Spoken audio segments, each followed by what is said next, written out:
வாங்க புது மாப்பிள்ள, எங்க வந்தீங்க? உங்க கல்யாண செய்தி சொல்லிட்டு போலான்னு வந்தீங்களா? நாங்க எங்க இருக்கோம்னு தேடி கண்டுபிடிச்சு கார்ல வந்து இறங்கி உங்க பந்தாவை காட்டுறீங்க. டேய் முருகா, பேர சொல்லி கூப்பிடாத. அந்த அருகதை நீ இழந்து எவ்வளவோ நேரமாயி போச்சு. டேய் இப்போ என்ன நடந்து போச்சு? நீ இவ்வளவு டென்ஷன் ஆவற? ஒண்ணும் நடக்கலையே, ஒண்ணுமே நடக்கலையே சார். எப்படி அப்படிப்பட்ட காரியத்தை செய்யறதுக்கு உன் மனசாட்சி இடம் கொடுத்துச்சு? ஓ சாரி சாரி சாரி. மனசுன்னு ஒண்ணு இருந்தா தானே நீங்க அதை பத்தி யோசனை பண்ணிருப்பீங்க. முருகா, பிரபா, இவனுக்காக நீ எவ்வளவோ பண்ணிருக்கடா.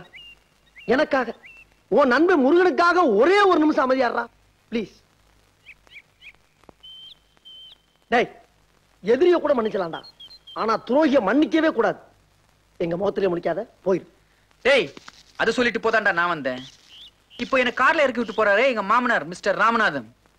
அவரோட பொண்ணு எனக்கு கட்டி கொடுக்கறதுக்கு அவர் போட்ட முதல் கண்டிஷன் என்ன தெரியுமா? உங்க முகத்திலேயே முழிக்கூடாது, உங்களோட பேசக்கூடாதுன்னு தான். அதுக்கு அவர் எனக்கு கொடுக்கிற சீதன் என்னன்னு தெரியுமா? தேவதை மாதிரி இருக்கிற அவரோட பொண்ணு 3 கோடி ரூபாய் சொத்து. மைண்டட் மிஸ்டர் ராஜா, நீங்க ஒரு விஷயத்தை மறந்துட்டீங்க. காசு பணத்தை எப்ப வேணாலும் சம்பாதிக்கலாம், ஆனா ஒரு நல்ல நட்பை சம்பாதிக்கிறது தான் ரொம்ப கஷ்டம். நீங்க இருந்த நட்பை இழந்துட்டீங்க. டேய், ஃப்ரெண்ட்ஷிப்பா ஃபியூச்சரா எனக்கு ஃபியூச்சர் தான்டா முக்கியம். இந்த மாதிரி ஒரு சந்தர்ப்பத்துக்காக தான் இவ்வளவு நாள் காத்துட்டு இருந்தேன். இப்போ கிடைச்சிருக்கு. இதை நான் மிஸ் பண்ணிட்டேன்னா என்ன மாதிரி ஒரு முட்டாள் கிடையவே கிடையாது. இனிமேல உண்ட ஒரு வார்த்தை, ஒரு எழுத்து உன் முன்னாடி நின்று நான் பேசிக்கிறேன்னா என்ன மாதிரி முட்டாள் எவனும் கிடையாதா? பாபரப்பா போலாம்.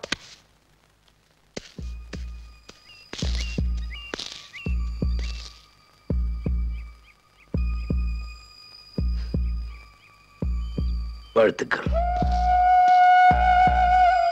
நீங்க எல்லாம் இருக்கீங்கன்னு சொல்லி தானே நான் இவ்வளவு ப்ராஜெக்ட்ஸ்ல இவ்வளவு பணத்தை இன்வெஸ்ட் பண்ணேன். இப்ப இதுலயும் லாஸ் அதுலயும் லாஸ்னா எப்படியா? Damn it. என்ன சுத்தி இருக்கிறது நீங்களே இப்படி பண்ணா எப்படி? Please get out. 2 பேர் வெளியே இருங்க, பேசிட்டு கூப்பிடுறேன்.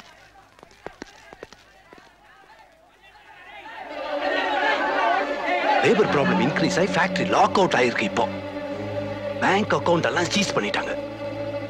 இதெல்லாம் முதல்ல ஏன் என்கிட்ட இன்ஃபார்ம் பண்ணல? இல்ல, நானே மேனேஜ் பண்ணலாம்னு நினைச்சேன். கிழிச்சிங்க. வெளிய கத்தி கலாட்டா பண்றவனுக்கு கண்ணாடி உடைச்சிட்டு உள்ள வரதுக்கு எவ்வளவு நேரம் ஆகும்? வீட்டுக்கு வந்து கல் எறிய மாட்டான்னு என்ன நிச்சயம்? இவ்வளவு பெரிய அமௌண்ட் ஓவர் நைட்ல நான் எப்படி கட்டுவேன்?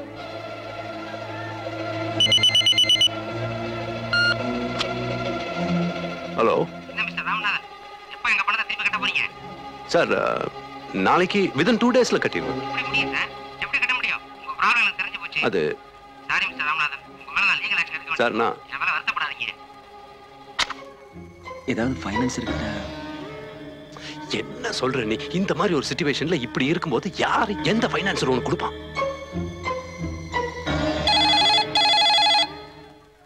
அது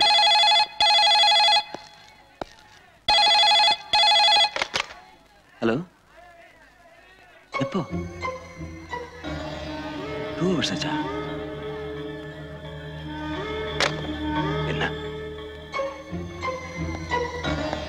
சொல்ல? கொடுத்த செக்கெல்லாம் பவுன்ஸ் ஆயிடுச்சு. அரெஸ்ட் வாரண்ட் இஷ்யூ பண்ணிருக்காங்க. எல்லாரையும் கூட்டிட்டு எல்லாரையும் கூட்டிட்டு வெளியூர் எங்கேயாவது போயிடுங்க.